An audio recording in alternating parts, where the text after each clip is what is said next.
Apakah kejadian seperti krisis 98 akan kembali terulang? Belum lagi keadaan global yang tidak menentu. Lalu apa yang bisa kita lakukan untuk selamat dari krisis yang mungkin akan datang dalam waktu dekat? Jawabannya adalah investasi. Kebanyakan dari kalian yang lagi nonton kalau investasi pikirannya pasti hanya di properti.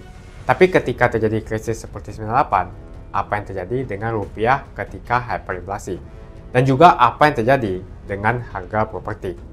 Harga dolar dari Rp2.500 terbang ke Rp15.000. Otomatis utang yang harus kita bayarkan naik 6 kali lipat. Banyak bisnis yang bangkrut, kebakaran terjadi di mana-mana, hingga rumah pun bagaikan tidak ada harganya. Mau dijual pun tidak ada yang mau beli.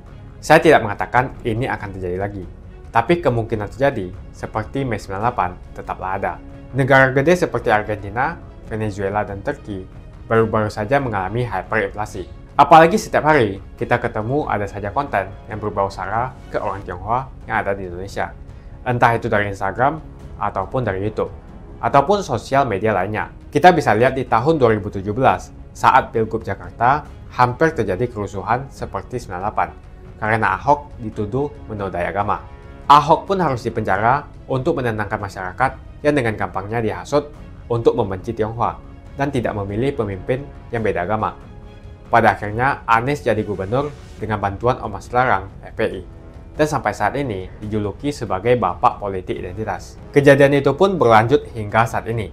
Masifnya pemberitaan sara terhadap Tionghoa beredar di media-media nggak jelas. Penontonnya setiap hari dihasut untuk menggulingkan pemerintah karena tuduhan Indonesia dikuasai oleh Taipan atau Sembilan Naga, yang ujung-ujungnya menyalahkan Tionghoa lagi. Kita bisa melihat kejadian di PIK 2, di mana ormas terlarang seperti FPI dan juga HTI terus menghasut masyarakat untuk membenci Tionghoa.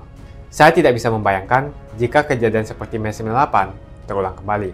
Setiap musibah yang selalu disalahkan adalah keturunan Tionghoa. Setidaknya di video ini, saya akan membagikan strategi saya yang sudah saya terapin jika kejadian 98 terulang kembali. Tujuan dari strategi ini supaya kita setidaknya bisa selamat dari masalah finansial ketika musibah ini terjadi.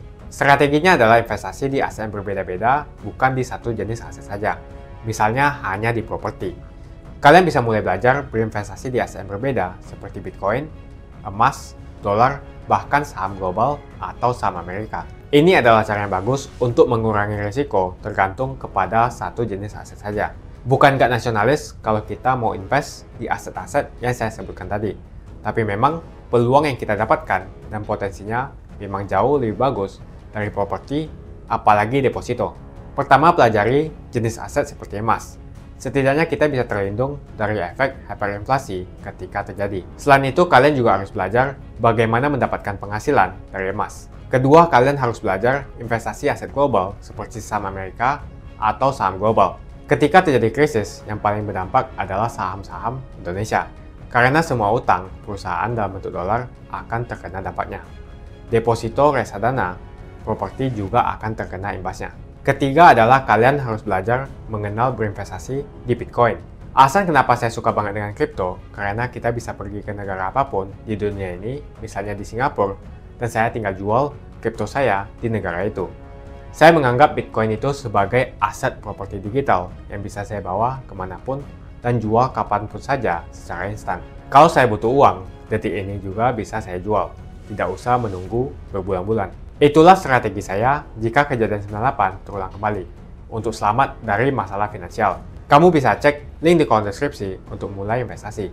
Dan saya sudah sediakan juga video playlist supaya membantu kalian paham tentang investasi. Semoga video ini membantu kalian untuk selamat dari masalah finansial ketika musibah ini terjadi kembali.